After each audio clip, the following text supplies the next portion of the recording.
Good morning, सुप्रभात। आप सभी कैसे हैं? मैं मंकेश्वर कुमार, हिंदी शिक्षक। आज हम गोदली का गद्य खंड तो आप लोगों को हम पढ़ा चुके हैं, लेकिन काव्य खंड आपका पहला पाठ पद्य जो रैदास द्वारा लिखित है वो उसी के बारे में हम जानेंगे। तो सबसे पहले पाठ को बाद में देखेंगे, पहले पाठ के लेखक रैदास के बारे में, उनकी जीवनी के बारे में हम पहले जानेंगे। अब ये ऑब्जेक्टिव प्रश्न के माध्यम से हम समझेंगे, ठीक है। आपको हम बता दें कि गोदली में गद्य खंड का 1 पाठ 2 3 और 3 पाठ आप लोगों को पढ़ा चुके हैं, लिखवा चुके हैं और उसका आपका टेस्ट भी ले चुके हैं। बहुत सी बच्ची उसमें कल वर्णिका का लिए हुए थे, परसों आपका गोदली का लिए हुए थे। बहुत अच्छा हमको खुशी हुआ कि बहुत सारी बच्ची उसका प्रश्न बनाकर हमारे व्हाट्सएप नंबर पे सेंड की थी, हम जांच किए थे। और तो आज हम काव्य खंड का पहला पाठ को चलिए समझते हैं, ठीक है। पहला प्रश्न, रैदास जी का जन्म कब और कहां हुआ था? पहला प्रश्न है, रैदास जी का जन्म कब और कहां हुआ था?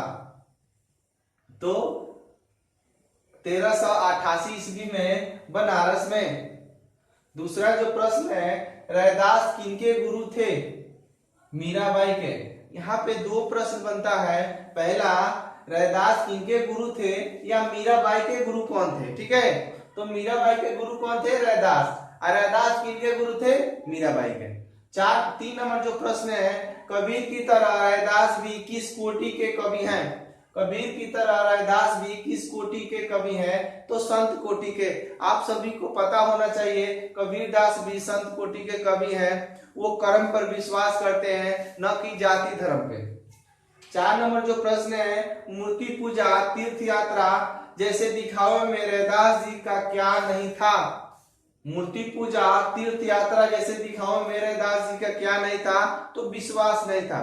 वो मूर्ति पूजा तीर्थ यात्रा को, मंदिर मस्जिद को वो नहीं मानते थे। वो उनका कहना था आत्मा परमात्मा जो होता है हर मनुष्य, हर व्यक्ति के आत्मा में बसता है। तो इसीलिए कोई भी व्यक्ति का आप सहयोग करें, उसकी मदद करें, वही आपका असली पूजा है, असली इबादत है, ठीक है। वो रैदास के अनुसार।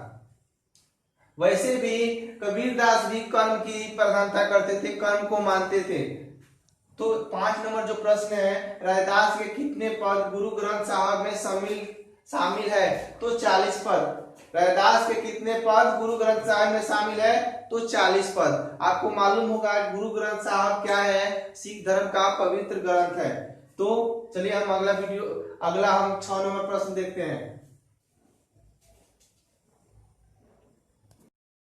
6 नंबर जो प्रश्न है, कवि रैदास की नजर में ईश्वर पर फल फूल आदि चढ़ाए जाने वाला सब क्या है? तो झूठे है।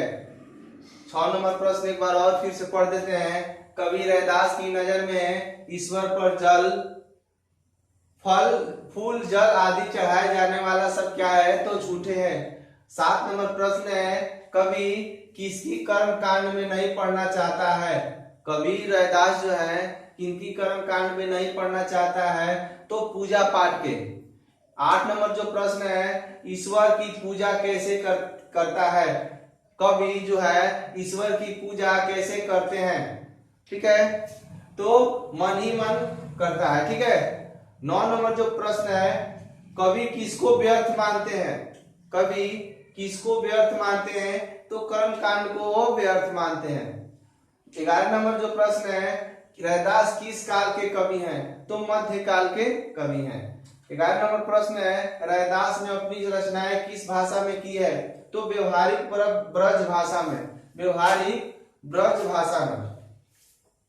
12 नंबर जो प्रश्न है, रैदास के पदों में किसकी व्यंजना मिलती है? तो भक्ति भावना की व्यंजना मिलती है। तो हम इस पाठ में कुछ वस्तुनिष्ठ प्रश्न अभी आज जाने और आपको कवि के बारे में कुछ परिचय वस्तु इस प्रश्न से कराया है। अगले वीडियो में हम पाठ के जो पद है उसके बारे में जानेंगे।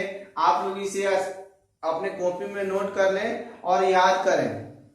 कल हम आपका गौरनिका का टेस्ट लिए थे, बहुत सी बच्ची उसमें भाग ली थी और हमको अपना उत्तर बनाकर व्हाट्सएप के माध्यम से भेजी थी। हम जांच किए थे, बहुत खुश हुए थे कि लड़की सब पढ़ रही है और मेहनत करे। वैसे ही आप लोग मेहनत कीजिए, जो बच्ची नहीं पढ़ रही है वो समय निकालें और पढ़ें और इसका फेयर बनाएं और याद करें। चलिए आज के लिए बस इतना ही, धन्यवाद।